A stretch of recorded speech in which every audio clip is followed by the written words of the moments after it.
एउटा पृथक कथा, सङ्कल्प, सङ्घर्ष अनि लक्ष्य बीचको, जो आफ्नो क्षमता, लगनशीलता अनि सकारात्मक सोचका कारण समाजमा सम्मानित स्थान तथा अलग पहिचान बनाउन सफल व्यक्तित्वहरूको अनुभव र अनुभूतिहरूलाई समेट्ने प्रयासका साथ हामी उपस्थित भएका छौँ। नमस्कार अनि स्वागत छ नाइस टेलिभिजनको विशेष प्रस्तुति कार्यक्रम सङ्कल्पमा। म नारायणी थापा।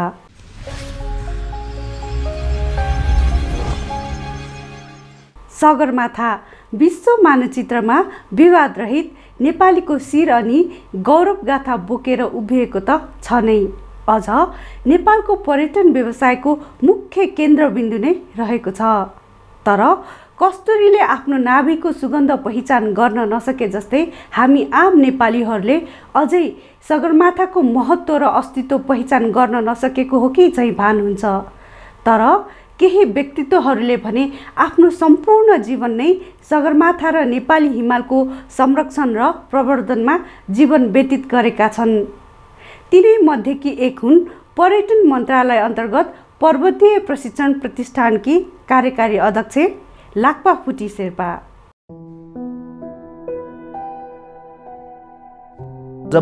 जम पानी परेको त्यस्तोमा चाहिँ बारी बोकेर जानु पर्दाखेरि अनि कहिले केममा पुग्ला भन्ने हुन्छ। केम कहिले नै देख्दैन, जति हिँडे पनि एउटा डाँडा काटेपछि अर्को डाँडा देख्छ, अर्को डाँडा काटेपछि अर्को डाँडा देख्छ। अनि त्यतिखेर चाहिँ मलाई चाहिँ किन भगवानले मलाई यस्तो दुःख दिनु जन्मेको होला, म किन यस्तो गरेको होला, अथवा म किन चाहिँ म भागेर आएको होला, म नभागेको भएदेखि सायद मेरो आमा बाउको श्रापले पनि म यो दुःख पाएको होला भन्ने पनि लाग्थ्यो कि, किनभने त्यतिखेर मेरो आमा बाउले जाउ भनेको थिइनँ, म आफै भागेर आएको थिएँ, म आफै भागेर गएको त्यस्तो स्थितिमा चाहिँ अब त्यतिखेर चाहिँ मलाई चाहिँ एकदमै कोही बेला मैले म आफैमाथि नै दोष लाउँथेँ, कोही बेला मैले भगवानमाथि नै दोष लाउँथेँ, कोही बेला मैले भनौँ न। तर त्यतिखेर चाहिँ अब एकै ठाउँमा बसेर रुनु पाए हुन्थ्यो लाग्छ, तर पनि हिँड्नु पर्थ्यो, रोएर बस्यो भने त मै पछि पर्छु होइन। त्यही भएर चाहिँ त्यतिखेर चाहिँ एकदमै मलाई कति ठाउँमा चाहिँ त्यस्तो दुःखको त जुन अहिले सुनाउनु सजिलो छ, तर त्यतिखेर भोग्दाखेरि त्यो सजिलो थिएन कि। टियुमा लगेपछि टियुमा चाहिँ सुरुमा त उनीहरूले त सोच्दैन यो कसरी हुन्छ, नेपालमा असम्भव हुन्छ, यो माउन्टेन रिलेटेड कसैले ल्याउनु सकेन, तपाईँ एउटा महिलाले कसरी तपाईँले गर्नु सक्छ र भन्ने किसिमको गर्थ्यो। अब यो शेर्पिनी आएर के गर्नु सक्छ र योले न कर्मचारी अनुभव छैन न केही छैन भन्ने किसिमको उनीहरूको भन्दा उनीहरूले नबोली पनि उनीहरूको एक्सप्रेसनमा त थाहा हुन्छ नि होइन। तर पछि गएर चाहिँ सबैले मन जितेपछि सबैले मलाई साथ दिनु थाल्यो।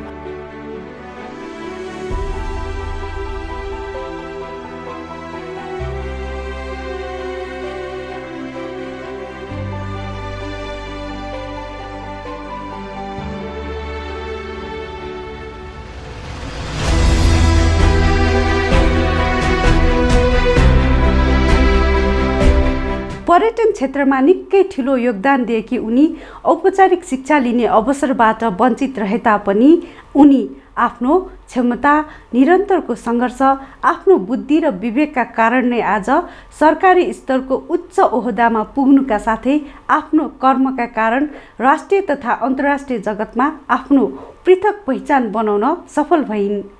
राष्ट्र विभूति पासाङ लामुकी सगरमाथा पर्वतारोहण दलकी सहकर्मी उनी पर्वतारोहीको भरिया भान्से पथ प्रदर्शक हुँदै सफल पर्यटन व्यवसायी बनिन्।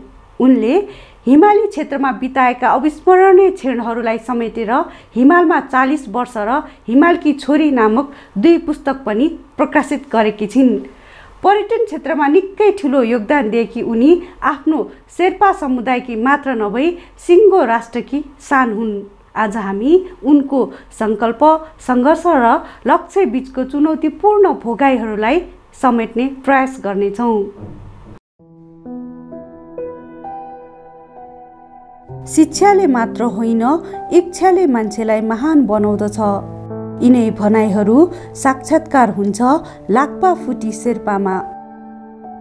सुन्दर अनि कञ्चन हिम श्रृङ्खला बीच गुराँस, चाप, अनि बुकी फुल जस्तै फक्रिएर आफ्नो दृढ सङ्कल्प, अथक परिश्रम र निरन्तरको सङ्घर्षद्वारा प्राप्त सफलताका कारण देश तथा विदेशसम्म मगमगाउन पुगिन्। उनी आफैद्वारा प्रकाशित कृति हिमालकी छोरीकी पात्र छेची अर्थात् पर्यटन मन्त्रालय अन्तर्गत पर्वतीय प्रशिक्षण प्रतिष्ठान माउन्टेन एकाडेमीकी कार्यकारी अध्यक्ष लाक्पा फुटी शेर्पा। हिमाल झैँ अटल आत्मविश्वास, दृढ सङ्कल्पका कारण विकट सोलुखुम्बुको बस्तीबाट उठेर आज पर्यटन क्षेत्रमा पृथक पहिचान र सम्मानित स्थानमा पुग्न सफल भइन्। उनी आफ्नो गर्विलो अस्तित्वको निर्माणका लागि उनले गरेको सङ्घर्ष निकै कठिन र चुनौतीपूर्ण थियो, जुन हर मानवका लागि प्रेरणाको स्रोत त बनेको छ नै, साथै समाज र राष्ट्रप्रति उनले गरेको योगदान साँच्चै सराहनीय छ।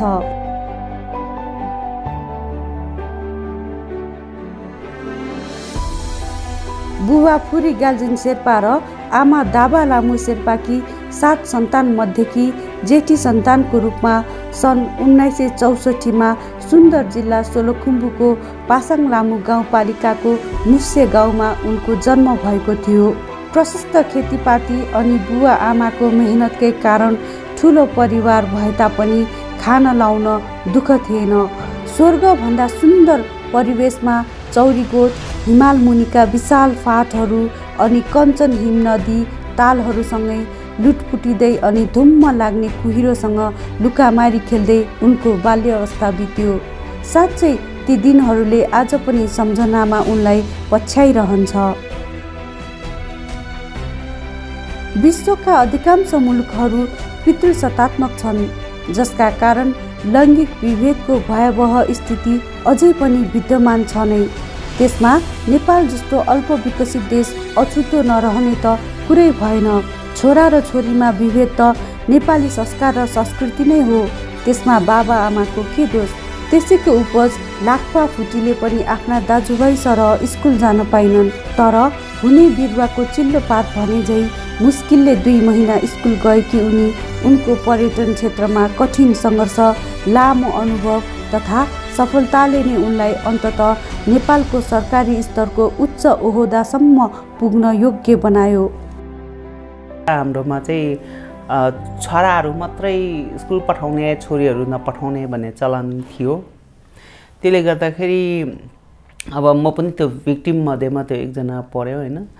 अनि पढ्यो अनि त्यसपछि चाहिँ अब सुरुमा मेरो कजन हामी सबै स्कुल गयो। अनि त्यसपछि चाहिँ मेरो बुवाले चाहिँ मेरो आमाले अब तिमी जेठी छोरी हो, तिमी घरमा सघाउनु पर्छ, भाइले पठाउने भनेपछि अब म जानु पाइनँ।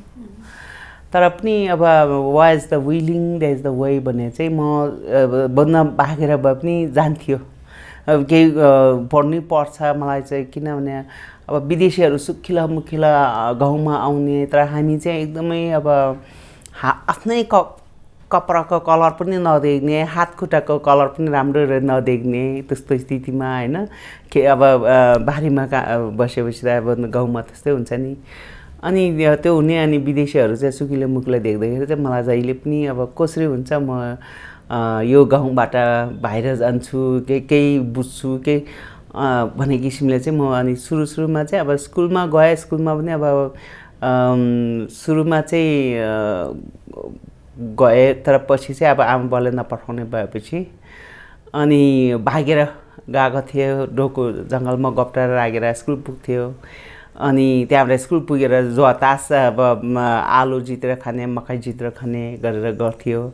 अनि त्यसपछि चाहिँ आमा बाउले घरमा सघाउनु पर्छ भनेपछि अनि म घरमा फेरि खेतीपातीको काम चाहिँ म त्यति रुचाउँदैन थियो। म जहिले पनि केही भन्न फरक किसिमको गर्नु मन लाग्थ्यो सानोदेखि नै।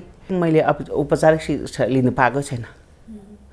अनि किनभने त्यो औपचारिक शिक्षा लिनु पाएको थिइनँ, तर जति सिक्यो मैले पछि आफै क्लास कोर्स लिएर भन्न भाषाको कोर्सहरू लिएर यताउता गरेर पढेको हो। तर मैले स्कुलमै चाहिँ एकदमै त्यो खालको चाहिँ लिनु पाएको थिइनँ। र मलाई सबैभन्दा म लकी के मानेमा पनि ठान्छु भने मैले त्यो औपचारिक शिक्षा लिनु नपाए पनि मेरो प्र्याक्टिकल एजुकेसन नै मेरो एजुकेसन भयो, मेरो प्र्याक्टिकल लाइफमा सङ्घर्ष नै मेरो एजुकेसन भयो होइन। त्यो कारणले गर्दाखेरि म पछि यहाँका काठमाडौँमा आएपछि चाहिँ जुन अब म टुरिज्म सेक्टरमा वर्षौँ काम गऱ्यो एज अ बढिया भएर, एज अ किचन गर्ल भएर, एज अ रेस्टुरेन्ट ओनर भएर, एज अ ट्रेकिङ एजेन्सी मालिक भएर काम गऱ्यो।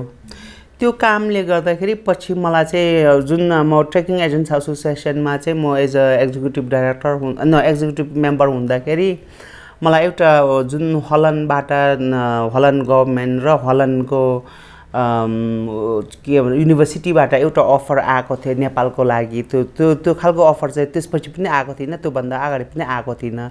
त्यतिखेर चाहिँ त्यो सस्टेनेबल टुरिज्म मार्केट लिङ्केज भनेर त्यो खालको त्यो चाहिँ 7-8 महिनाको त्यो नेपालभित्र नै विभिन्न ठाउँमा, तर त्यहाँ पनि अनि त्यहाँ युनिभर्सिटीमा पनि पढायो, कलेजमा पनि पढायो।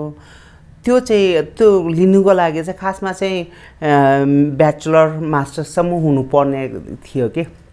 तर मैले चाहिँ मसँग जति एक्सपिरियन्स छ, मसँग जति सर्टिफिकेट छ त्यही पेस गरेर मैले अप्लाई गरेँ होइन। तर त्यही नै स्वीकृत भएर चाहिँ मलाई चाहिँ त्यो तालिममा मैले त एक्सेप्ट गर्दैन होला भन्ने सोचेको थिएँ। तर मलाई एक्सेप्ट गरेर फर्केर आउँदाखेरि मेरो फोटो सबभन्दा माथि राखेर म फर्केर आएँ कि त्यो चाहिँ। अनि त्यो भएपछि त्यो सर्टिफिकेटले मलाई यति भन्दा त्यो सर्टिफिकेट मात्रै होइन, त्यो अनुभव जुन त्यहाँ सिक्यो नि मैले सिक्नु भएको पाएँ नि, त्यो म एकजना मात्रै होइन, हामी 12-20 जना जति नेपाली गएको थियो। त्यो मध्येमा म शेर्पामा म मात्रै थियो होइन, महिला हामी 6 जना मात्रै थियो, तर म शेर्पामा म थियो। र हामी त्यहाँ गएको जुन त्यसले चाहिँ मलाई धेरै प्लस पोइन्ट गर्यो, किनभने त्यसले गर्दाखेरि म एज अ त्यो ग्रेजुएसन थियो, त्यो ग्रेजुएसन अब त्यहाँबाट ग्रेजुएसन पाएपछि चाहिँ मैले चाहिँ यो जुन नेपाल सरकारमा काम गर्नुभएको पनि त्यहीँबाट पायो होइन। त्यही सर्टिफिकेटले गर्दाखेरि त्यो वाखेनिगन युनिभर्सिटी मास्टर्स म्यानेजमेन्ट कलेज अनि इसी मठ त्यो सबै जुन माउन्टेन टुरिज्म रिलेटेड त्यस्तो खालकोले चाहिँ हामीले चाहिँ सर्टिफाई गरेर सर्टिफिकेट दिएपछि त्यो सर्टिफिकेटले गर्दाखेरि मलाई धेरै ढोका खोल्यो होइन। सहरी इलाकाबाट दूर दराजमा रहेको उनको विकट गाउँ प्राकृतिक सुन्दर त थियो नै, तर जीवन भने कठिन थियो।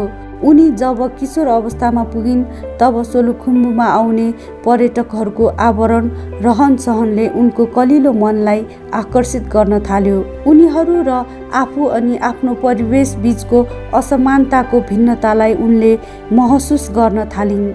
परिवर्तनका लागि उनको मन, उनको पाइलाहरू हताश हुन थाले। हुन त किशोर अवस्थामा गरिएको अधिकांश निर्णय तथा सपना र कल्पनाहरू मिथ्या नै हुने गर्दछन्, तर उनले त त्यही बाटो हिँड्नु थियो निरन्तर। त्यसका लागि साहस र दरिलो आत्मविश्वास त हुनै पर्छ नै, जुन उनमा जन्मजात विद्यमान थियो। समाजमा हुने रीतिरिवाजले पनि त्यसलाई भूमिका खेल्न थाल्यो।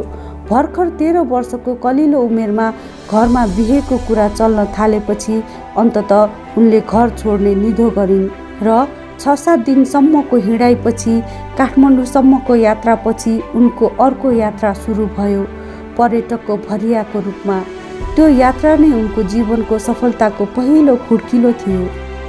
बढिया भएर चाहिँ अब एभरेस्ट बेस क्याम्प गयो अथवा यहाँ मैले नेपालको विभिन्न ठाउँ चाहिँ मैले बढिया भएर, तर बढिया भएर जाँदाखेरि त्यतिखेरको सङ्घर्ष भन्ने त मैले कति कुरा चाहिँ मैले मेरो हिमालमा 40 वर्षभित्र लेखेको छ।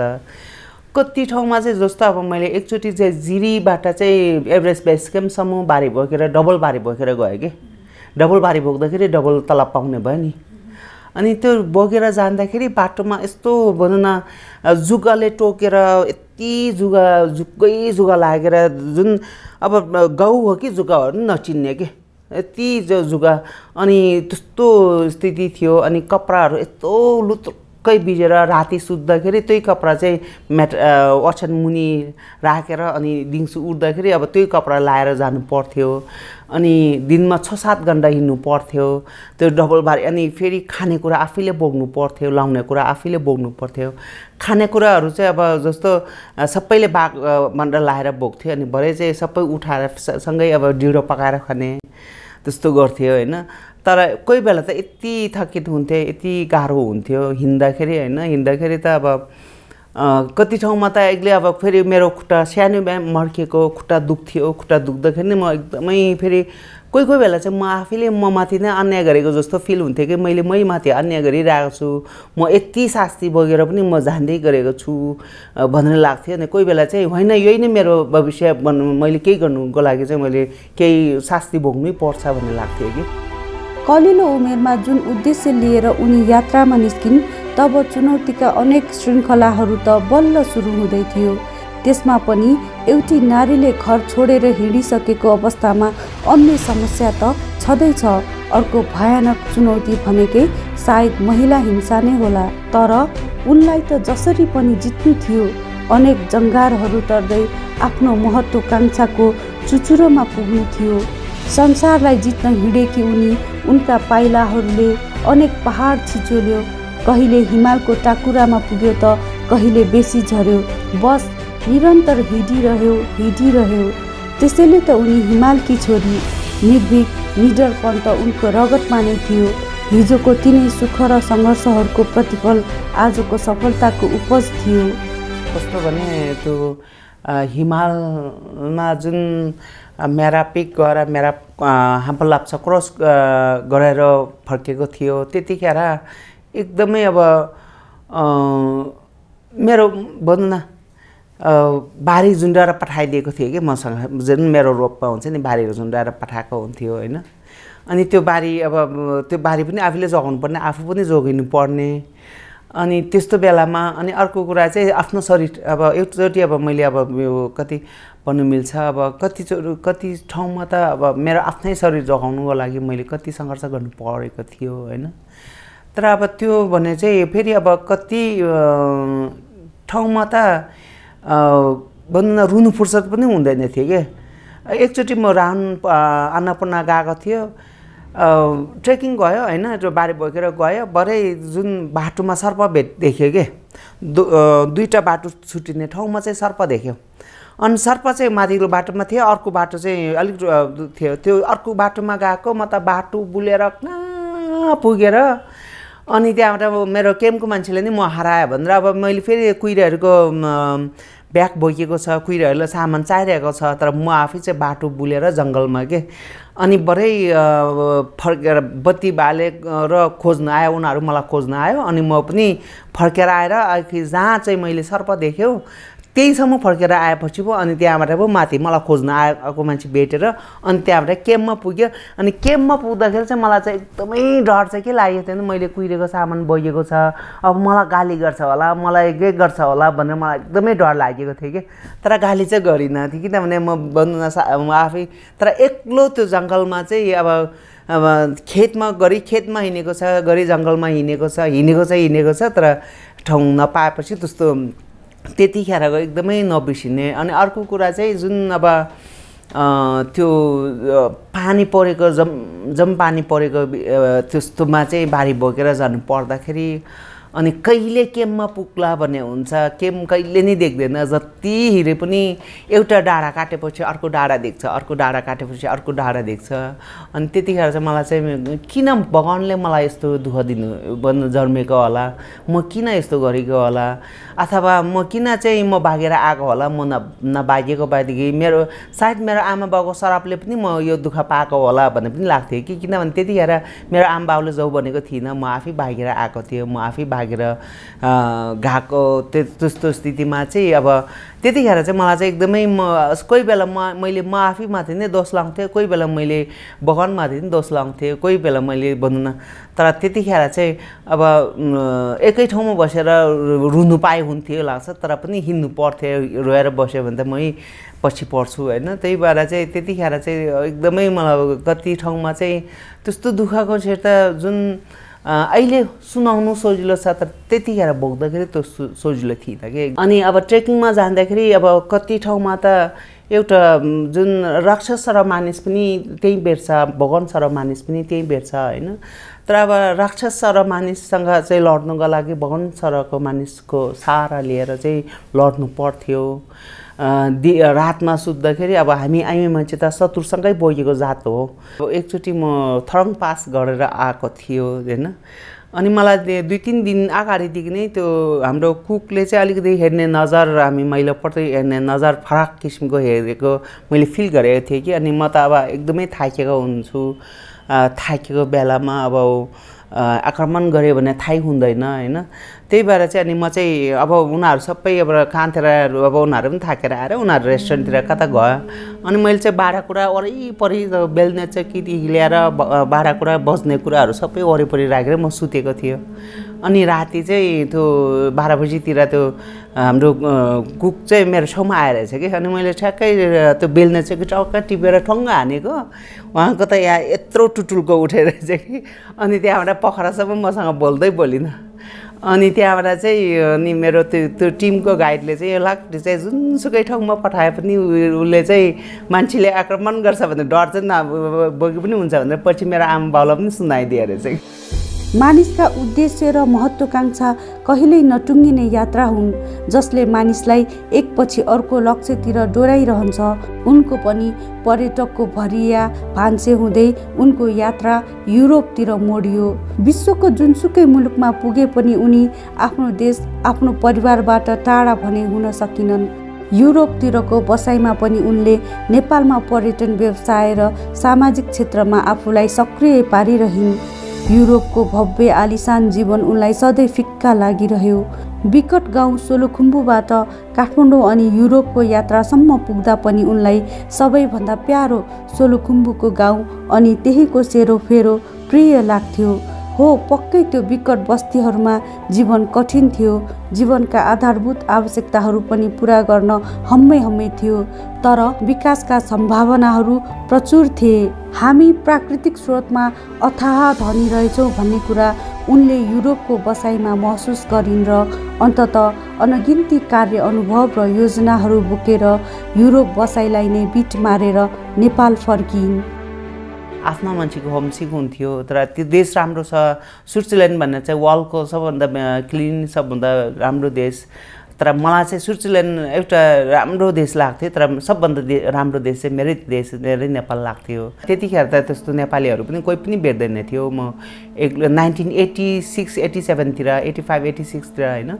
अनि त्यतिखेर चाहिँ जुन अब स्विसको हिमालतिर नि अब कति हिमालमा चाहिँ म कुनैमा हेली स्किङ गऱ्यो, कुनैमा चाहिँ स्की टुरिङ गऱ्यो, कुनैमा चाहिँ स्की खेल्यो। अनि फ्रान्सको हिमाल मङ ब्लङ भन्नेमा पनि म स्की लाएर माथि गयो, स्की खेलेर चाहिँ तल आयो। अनि त्यहाँबाट फ्रान्सको त्यहाँको मिडियाले चाहिँ first Nepali ski from top of Mont Blanc भनेर त्यहाँकोहरूले भन्दाखेरि पो म पहिलो रहेछु भनेर थाहा पायो होइन। र मैले माउन्टेनसँग टेस्ट लिनु चाहिँ अब म माउन्टेनबाटै जन्मेर गएको मान्छे होइन। त्यहाँ पुग्दाखेरि चाहिँ माउन्टेनको भ्यालु चाहिँ झन् बुझ्यो कि माउन्टेन भने के रहेछ। त्यहाँ हुन त त्यहाँको हिमाल त बिहान गयो 2 दिनमा अथवा एकै दिनमा फर्किनु सक्छ, हाम्रो भने चाहिँ महिनौँ जानुपर्छ होइन। तर पनि हाम्रो हिमालको भ्यालु अझै मैले बेसी बुझेँ होइन। त्यहाँ पुगेपछि हाम्रो पाहाडको हाम्रो जुन हामीसँग जे छ त्यसको भ्यालु चाहिँ मैले त्यहाँ गएर चाहिँ धेरै बुझ्नु भएको पाएँ होइन। तर मैले चाहिँ अब त्यो ठाउँमा बस्यो भने चाहिँ म आफू जिउनु मात्रै सक्छ, तर म फर्केर आयो भने मेरो नेपालमा त मैले धेरैको लागि चाहिँ मैले गर्नु सक्छ, राज्यको लागि मैले गर्नु सक्छ, जुन महिलाको लागि मैले गर्नु सक्छ भनेर मैले त्यहाँबाट फर्केर आएपछि मैले जुन एउटा महिलाहरू मेरो साथी महिलाहरू नै जम्मा गरेर मैले चाहिँ हिमालयन वुमेन डेभलपमेन्ट भनेर त्यो गरेँ। पर्यटन प्रवर्धनका लागि भनेर 2059 जेठ 16 गते पर्यटन मन्त्रालय अन्तर्गत पर्वतीय प्रशिक्षण प्रतिष्ठान माउन्टेन एकाडेमीको स्थापना भएको थियो, जसको मुख्य कार्य हिमाल आरोहणका लागि मजदुर उत्पादन गर्नु थियो। तर लाक्पा फुटी शेर्पाले उक्त संस्थालाई त्यतिमा मात्र सीमित राखिनन्। उनको प्रशासनिक नेतृत्वमा हिमाल विषयलाई टियुबाट शैक्षिक शिक्षाको रूपमा समेत समावेश गरी पठन पाठन पनि सुरु गर्न थालियो भने विभिन्न तालिमहरू पनि थपियो। उनी हिमाल अध्ययन र अनुसन्धानमा नेपाल खुला किताब रहेको र यो नेपालको लागि सौभाग्य भएको बताउँछिन्। अनेकन सम्भावनाहरू देख्छिन् उनी नेपालका हिमालहरूमा। एक्जिक्युटिभ मेम्बर भयो त्यसमा त्यतिखेर चाहिँ 2.5 वर्ष एज ए एक्जिक्युटिभ मेम्बर, तर त्यतिखेर मैले त्यति काम गर्नु मौका पाएन, किनभने एक्जिक्युटिभ मेम्बर भन्ने त त्यति अब अलिक सेरेमोनियल टाइपको हुन्छ होइन, त्यति काम गर्नु मौका पाएन। त्यसपछि चाहिँ म कार्यकारी निर्देशकमा नियुक्ति गर्नुभयो र कार्यकारी निर्देशकमा नियुक्ति गर्दाखेरि चाहिँ अब त्यो सुरुको दिनमा त म माउन्टेन एकाडेमीमा कार्यकारी निर्देशक भयो भन्दा पनि मान्छेले चाहिँ कस्तो ठाउँमा गएको भन्ने किसिमको मान्छेले सोच बोक्थे कि, मान्छेले इभन त्यो खालको क्वेसन पनि गर्थे कि। तर यति अब सुरुमा चाहिँ धेरै सङ्घर्ष गऱ्यो, विभिन्न निकायमा दायो होइन। अब पर्यटन मन्त्रालय अन्तर्गत एउटा सरकारी पदमा जिम्मेवारी पदमा सहसचिव सरको पद गभर्मेन्टले मलाई सुम्पाएको छ। मैले गर्नु सकिनँ भने भोलि अरूलाई पनि बन्न दाग लाग्छ होइन। त्यसले गर्दाखेरि अब पछि चाहिँ मैले सङ्घर्ष गरेर हरेक ठाउँमा गठन आदेश संशोधन गऱ्यो। त्यसपछि चाहिँ तालिमहरू बजेटको लागि दायौँ। त्यसो हाम्रो फेरि सोलुमा 3000 रोपनी जग्गा छ, त्यसमा चाहिँ मास्टर प्लान बनाएको थियो। त्यो मास्टर प्लान पास गर्नुको लागि पहिलो कुरा त मन्त्रालयमा दायो। त्यसपछि चाहिँ निजामती कर्मचारी एक्सपिडिसन हामीले अर्गनाइज गऱ्यौँ, त्यो सक्सेस भयो। तर हामीले जति कामहरू गर्दै आएको, अब हाम्रो टिमवर्क, अब माउन्टेन एकाडेमीमा मेरो टिम सानो भए पनि तर मेरो अन्डरमा चाहिँ मेरो टिमवर्क चाहिँ राम्रो थियो होइन। त्यसले गर्दाखेरि अब त्यो धेरै सङ्घर्ष गर्नु पर्यो, धेरै ठाउँमा दौड्नु पर्यो। सुरुमा बजेट थिएन, तर दाउँदा पछि गठन आदेशहरू संशोधन गरेर पहिले शैक्षिक शिक्षा भन्ने थिएन, पछि चाहिँ म दाएर चाहिँ शैक्षिक शिक्षा दिनु पाउने भनेर शिक्षा मन्त्रालय, कानुन मन्त्रालय, पर्यटन मन्त्रालय, क्याबिनेट समूह लगेर शैक्षिक शिक्षा दिनु पाउने नियम चेन्ज गर्यो, गठन आदेश चेन्ज गर्यो, संशोधन गर्यो। अनि त्यसपछि चाहिँ हामीले चाहिँ फेरि अब अहिलेसम्म चाहिँ नेपाल चाहिँ हिमाल चाहिँ चढ्ने र झर्ने, जुन नेपाल मात्रै होइन विश्वले नै हिमाल चाहिँ एउटा एसेन्ट डिसेन्टमा मात्रै लिमिट राख्यो। तर हिमाल सम्बन्धी त कति अध्ययन गर्नु छ नि होइन। हिमाल सम्बन्धी त अब जन नेपाल त open university sir mountain related त माउन्टेन रिलेटेड कति स्टडी गर्नु छ। तर अहिलेसम्म अब हाम्रो नेपालीहरू पनि अरूको न्याम एन्ड फ्याम कमाउनुको लागि साथ सपोर्ट मात्रै मजबुत भएर दिएको छ, तर आफै भन्न केही त्यसको बेनिफिट साँच्चीकै भन्यो भने त्यति लिनु पाएको छैन हाम्रो नेपालीहरूले पनि। अरूहरूले पनि त्यो अरूको न्याम एन्ड फ्यामको लागि चाहिँ एकदमै मरिमेटी दुःख गरेको छ, तर आफ्नै लागि गर्नु पाएको थिएन। र यो सबैको कमजोरी भन्ने चाहिँ हाम्रोमा चाहिँ अहिले चाहिँ मजदुरको लागि मात्रै प्लेटफर्म तयारी पारेको, तर एकाडेमिसियनको लागि तयारी पारेको थिएन। मजदुर पनि त्यो बेसिक मजदुर मात्रै तयारी पार्ने, तर एडभान्स लेभलको मजदुर नेपालबाट तयारी भर्खर बिस्तारै हुँदैछ, तर पहिले थिएन होइन। त्यो कारणले गर्दाखेरि यो चाहिँ हुनुपर्छ। माउन्टेन रिलेटेड त कति स्टडी गर्नु छ, mountain flora fauna, mountain people, mountain geology, mountain geography, mountain methodology, mountain medicine, mountain climate. अहिले त क्लाइमेटको ठुलो इस्यु छ वर्ल्ड वाइड नै होइन। क्लाइमेट चेन्जको समस्या छ। यो सबै माउन्टेन सम्बन्धी अध्ययन गरेर माउन्टेनलाई माया गर्नु सकेन भने भोलि ह्युमन बिइङ नै रहँदैन। यो माउन्टेनलाई माया गर्नुको लागि चाहिँ एकाडेमिक अध्ययन हुनुपर्छ। त्यो पनि अब नेपाल जस्तो open university sir mountain culture diversity, mountain diversities, अनि पिपल डाइभर्सिटिज, एथिक होइन, विभिन्न जडीबुटी डाइभर्सिटी। फेरि हाम्रो नेपाल भन्ने चाहिँ माउन्टेन मात्रै होइन कि 0 लेभलदेखि 8848सम्म हिमाल पहाड र तराई हाम्रोमै छ। यो सबै अध्ययन गर्नुको लागि चाहिँ माउन्टेन रिलेटेड एकाडेमिक एडुकेसन नै हुनुपर्छ, एकाडेमिक हाई लेभलको एडुकेसन नै हुनुपर्छ भन्ने किसिमले चाहिँ कुरिकुलम डेभलप गरेर अनि त्यसपछि चाहिँ हामीले चाहिँ युरोपमा युकेमा पठायो। युकेबाट चाहिँ 8वटा विश्वको प्रख्यात युनिभर्सिटिजहरूमा पठाएर उनीहरूको सल्लाह सुझाव फिडब्याक अनुसार त्यो नेपालमा आयो।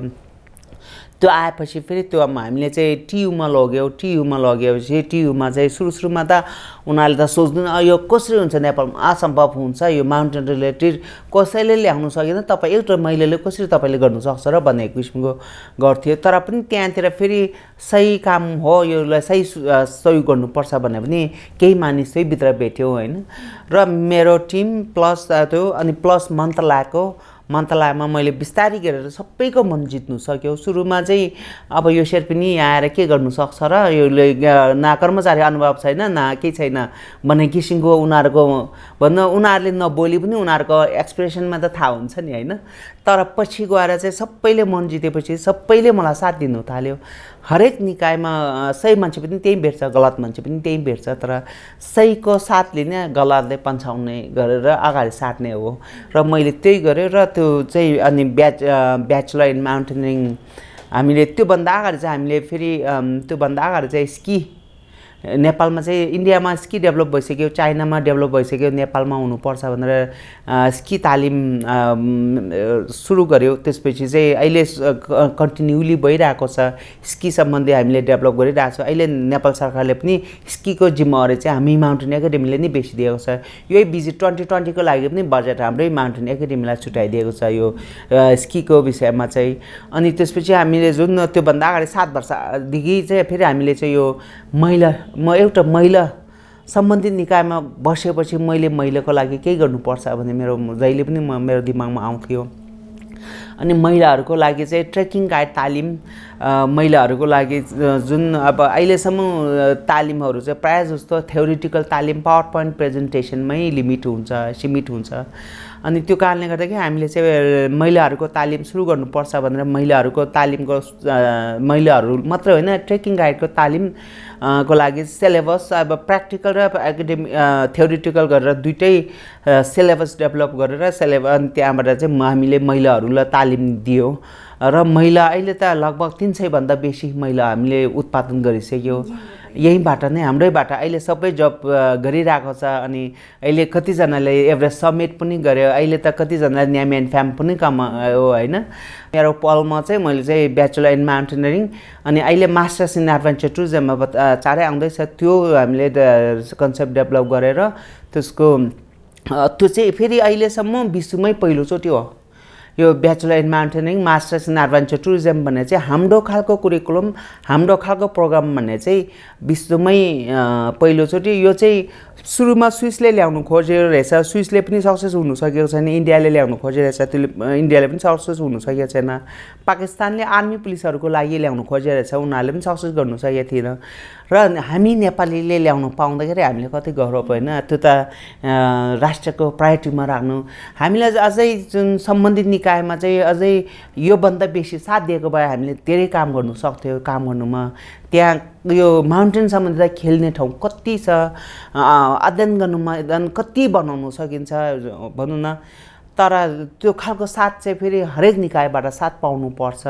अब साथ चाहिँ कहाँतिर हुन्छ भने गभर्मेन्ट छिनछिनमा चेन्ज हुने। अब अहिले त अलिक सस्टेनेबल भयो होइन। हिजोको दिनमा म कार्यकारी निर्देशक हुँदाखेरि अब 6 महिनामा सरकार चेन्ज हुन्छ, 6 महिनामा मन्त्री चेन्ज हुँदाखेरि हामीले अब एउटालाई ब्रिफिङ गऱ्यो, त्यसपछि फेरि त्यो मन्त्री गयो, फेरि अर्कोलाई ब्रिफिङ गऱ्यो, मन्त्री मात्रै जानेन, फेरि सबै सम्बन्धित निकायको कर्मचारी सबै चेन्ज हुन्छ। अनि त्यो गर्दाखेरि चाहिँ हाम्रो समय चाहिँ धेरै वर्ष चाहिँ मान्छेले कन्भिन्स गर्नु जाने अनि ब्रिफिङ गर्नु जानेमै समय जान्छ कि। अनि फेरि समय गयो अनि फेरि रिजल्ट हुँदैन, किनभने फेरि अर्को आएपछि त फेरि अर्कोले अर्कै कन्सेप्ट बोकेर हिँडेको हुन्छ र फेरि त्यसलाई ब्रिफिङ गर्नु पर्यो। अनि त्यो कारणले गर्दाखेरि हाम्रो जुन समय चाहिँ त्यस्तो कुरामा चाहिँ धेरै अझै हामी धेरै अगाडि जानु सक्थ्यो। तर यो अब त्यही पनि आजको दिनमा चाहिँ हाम्रो ब्याचलर इन माउन्टेनिङ विश्वमै पहिलोचोटि हामीले सुरु गरिसकेका छौँ। हाम्रो विद्यार्थीहरू अहिले 75 जना विद्यार्थी छ हाम्रो माउन्टेन एकाडेमीमा। नेपाली इतिहासमा स्वर्णिम अक्षरमा लेखिएको एउटा दुर्घटनाको साक्षी अनि सहभागी उनी। राष्ट्रिय विभूति पासाङ लामुकी सहकर्मी उनी। पासाङ लामु शेर्पाकै आरोहण दलको सदस्य भएर सगरमाथा आरोहण गरेकी उनले पासाङ लामुको दुर्घटना पश्चात उनको त्यो यात्रालाई बिचैमा टुङ्ग्याउनु परेको थियो। आफ्नो सहकर्मी गुमाउँदाको दुःख त अनेकन छ नै, अनि इतिहास कोरिएको घटनाको साक्षी हुन पाउँदाको गौरव पनि। पासाङ लामु इतिहास रचेर संसारबाट बिदा भइन् भने उनी पर्वतीय प्रशिक्षण प्रतिष्ठानद्वारा पासाङ लामु र आफ्नो सपना साकार पार्न निरन्तर तल्लीन छिन्। आखिर उनी हिमालकी छोरी, हिमाल जस्तै अटल अनि निर्भीक। जोइन हिन्दू नेपाल एक्सपिडिसन भन्ने थियो, त्यो एक्सपिडिसनमा जानुको लागि चाहिँ इन्डियामा 2 महिना ट्रेनिङमा जानुपर्ने कि अब म चाहिँ 2 महिना त्यहाँ ट्रेनिङमा जानु फुर्सद नभएको कारणले गर्दाखेरि नेपाली अनि त्यहाँबाट पासाङलामुङ दिदी पनि मेरो चाहिँ कजन दिदी पर्छ हैन अनि उहाँ पनि त्यहाँ जानु फुर्सद नभएको कारणले गर्दाखेरि अनि उहाँले चाहिँ लाखपट्टि हामी नेपाली टिम नै अलग बनाऊ हामी त्यहाँ जानु सक्दैन तिमी पनि भ्याउँदैन म पनि भ्याउँदैन हामी अलगै टिम बनाऊ भनेर उहाँले सोध्नु भयो अनि मैले हुन्छ भनेर म पनि अब त्यहाँ जानु भ्याउँदैन मेरो पनि अब मेरो ट्रेनिङ त यही नै स्विट्जरल्यान्ड म त्यतिखेर स्विट्जरल्यान्डमा बस्थ्यो ट्रेनिङ त यही स्विट्जरल्यान्डमै अब म आइस क्लाइम्बिङ र अब स्की गर्नु गइरहेको हुन्छु त्यसले गर्दाखेरि अब ठिकै छ भनेर चाहिँ हामी अनि त्यहाँबाट चाहिँ पासाङलामुङ र म अनि जुन पासाङलामुङको एजेन्सी थियो हैन थम्सरको एजेन्सी थियो अनि उहाँ त्यो एजेन्सी मार्फत चाहिँ हामी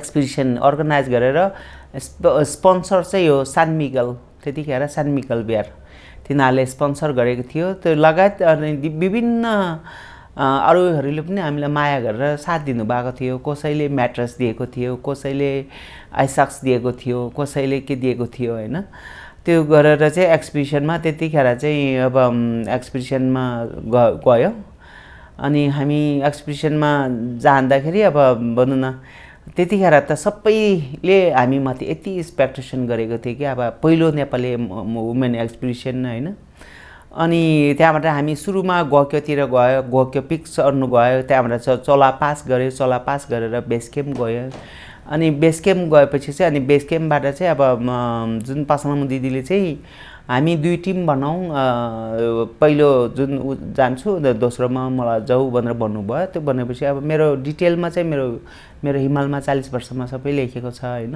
त्यो विषयमा चाहिँ अनि त्यसपछि चाहिँ अब उहाँ गयो अनि म माथि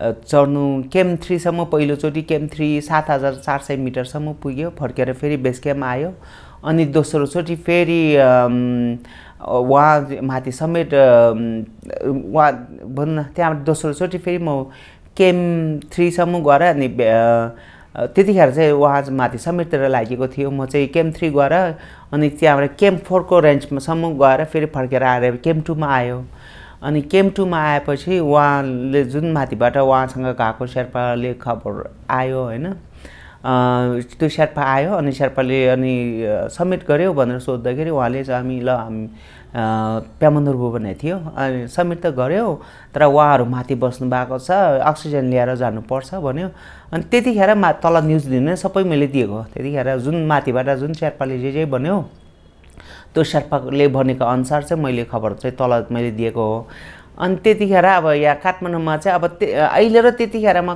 टेक्नोलोजी कति फरक भइसकेको छ कि त्यतिखेर अब काठमाडौँसम्म न्युज त्यो न्युजहरू माथि आउनुको लागि नि मेल रनर भन्ने हुन्थ्यो कि यहाँबाट मेल रनर भनेर बेस क्याम्प आउँथ्यो अनि न्युजहरू लिएर आउँथ्यो चिठीहरू लिएर आउँथ्यो खानेकुराहरू लिएर आउँथ्यो माथिबाट न्युज पठाउनु पर्ने त्यस्तै गर्थ्यो अनि इम्पोर्टेन्ट न्युजहरू चाहिँ युरोप युकेतिर गएर पो त्यहाँबाट नेपाल आउँथ्यो कि अनि त्यही भएर त्यतिखेर चाहिँ पहिलो दिन चाहिँ 2 जनै मर्यो भनेर चाहिँ 2 जनै चर्यो भनेर एकदमै हल्ला भयो मेरो गाउँमा त सबै बियर खाएर चाङ खाएर पार्टी मानेर बसेरहेछ अनि दोस्रो दिन चाहिँ फेरि 2 जनै मर्यो भनेर रोवाबासी अनि त्यहाँबाट मेरो भाइ र पासाङलामुङको सालो माथि बेस क्याम्पमा आङछिङ दाइ माथि बेस क्याम्पमा आउनु भएको थियो अनि त्यहाँबाट त अब हामी चाहिँ माथि क्याम्प 2 बाट अब वहाँ नै त्यस्तो भएपछि त हामीले फेरि त्यो एक्सपिडिसनलाई ह्यान्डल गर्नु पर्यो अनि त्यहाँबाट बेस क्याम्प आयो त्यसपछि त अब हामीसँग बोकेको चिजहरू पनि सबै सिद्धिनु थाल्यो त्यो भएपछि अनि हामीले चाहिँ एक्सपिडिसन क्यान्सल गर्नु पर्यो मेरो लाइफमा सबैभन्दा खुसीको क्षण पनि त्यतिखेर सबैभन्दा दुःखको क्षण पनि त्यतिखेर किनभने शरीरले सक्दै चढ्नु नपाउँदाखेरि एउटा दुःख आफ्नो साथी गुमेको एउटा दुःख अनि अर्को कुरा चाहिँ फेरि भनौँ न अब राज्यले त्यत्रो जिम्मा दिएर पठाएको छ मैले भनौँ न त्यो किसिमको पनि हुन्छ तर पछिको चरणमा चाहिँ पछि मैले आफैले के सोच्यो भने टिमवर्क हो उहाँले सफल गरेको भने चाहिँ हामी सबैको मेरो सफल हो हामी सबैको सफल हो र मैले अनि त्यसपछि चाहिँ म एकदमै अहिले चाहिँ म एकदमै गौरव लाग्छ उहाँसँगको सहयात्री हुनु मौका पाउनु नै पहिलो नेपाली टिम डेपुटी लिडर हुनु पाउनु नै मेरो लागि सौभाग्य हो होइन। त्यसले गर्दाखेरि चाहिँ अब आजको दिनमा चाहिँ म त्यो एक्सपिडिसनमा गएकोमा जुन मैले अनुभव पनि बटुल्नु पायो र उहाँको सपना र मेरो सपना पनि अहिले मैले माउन्टेन एकाडेमीबाट मैले ल्याइरहेको छु, त्यो नै मेरो लागि चाहिँ ठुलो कुरा होला छ होइन। म पनि सँगै त्यतिखेर गएको भएदेखि चाहिँ अब अहिले मैले यति काम सबै गर्नु सक्दैन थियो होइन। इन केस त्यतिखेर दुईजनै एक्सिडेन्ट भएको भएदेखि चाहिँ आज मैले जे गरेको छ, मैले किताब लेख्नु मौका पाएँ, मेरो आफ्नो अटोबायोग्राफी ल्याउनु मौका पाएँ, मैले माउन्टेन एकाडेमीमा नेपाल सरकारको लागि यति योगदान दिनु मौका पाएँ, यो सबै मौका चाहिँ त्यतिखेर मेरो ज्यान गुमेको भए मैले यति पाउँदैन थियो। त्यसले गर्दाखेरि मैले चाहिँ अब आजको दिनमा चाहिँ म खुसी छु भन्नु पर्यो। सफलता त्यस्तो चिज हो जुन घुम्दै मानिसको दैलोमा आइपुग्दैन, यो त मानिस आफैले निरन्तर सङ्घर्ष गरेर उसको दैलोसम्म पुग्नु पर्ने हुन्छ। उनले पनि आजको यो ओहदा, सम्मान, प्रतिष्ठा प्राप्तिका लागि आफ्नो सम्पूर्ण जीवन समर्पण गरेकी छिन्। पीडाका अनगिन्ती घामपानी झेलेकी छिन्, उतार चढाव भोगेकी छिन्, एक्लै सुख दुःखका भारीहरू बोकेर आफ्नो गन्तव्यतिर लम्केकी छिन्।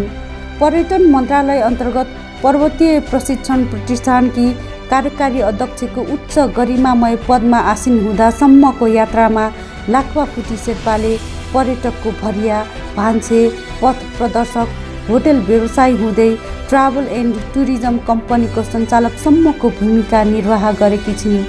तिनै सङ्घर्ष र अनुभवहरूले उनलाई सरकारी उच्च ओहदामा पुग्न योग्य बनायो। उनले आफ्नो युरोप बसाइमा समेत हिमालकै सेरोफेरोमा आफूलाई सक्रिय राखिन्। ती अनुभव र अनुभूतिहरू उनले प्रकाशित गरेको पुस्तक हिमालमा 40 वर्ष र हिमालकी छोरीमा पोखेकी छिन्।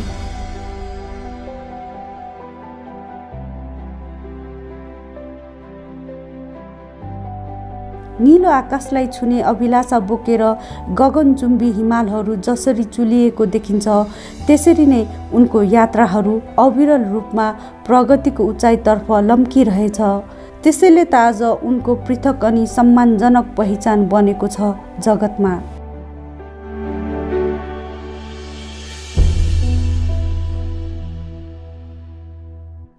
हिउँका डल्लासँग लडीबुडी गर्ने छेची पछि आँसुमा डुब्न पुग्छे। आँसुमा तैरिरहन नरुचाएपछि फेरि हिउँका डल्लामै समाहित हुन आफ्नै पाखामा फर्किन्छे। मानिसको पहिलो प्राथमिकता आफ्नो खुसी, सुख र प्रगति हुने गर्दछ, जसको लागि उसले आफ्नो जन्मथलो परिवारको साथ त्यागेर 7 समुद्र पारीको संसारमा रमाउन पुग्दछ। तर छेची अर्थात् लाक्पाफुटी शेर्पा युरोपको त्यो वैभव, आलिसान जिन्दगी त्यागेर आफ्नो सुन्दर गाउँ सोलुका हिमालहरूमा रमाउन फर्केर आइन्। नेपाली हिमालहरूलाई नै आफ्नो कर्मथलो बनाइन्। आखिर उनी हिमालकी छोरी, हिमाल जस्तै अटल, निश्चल अनि निर्भीक।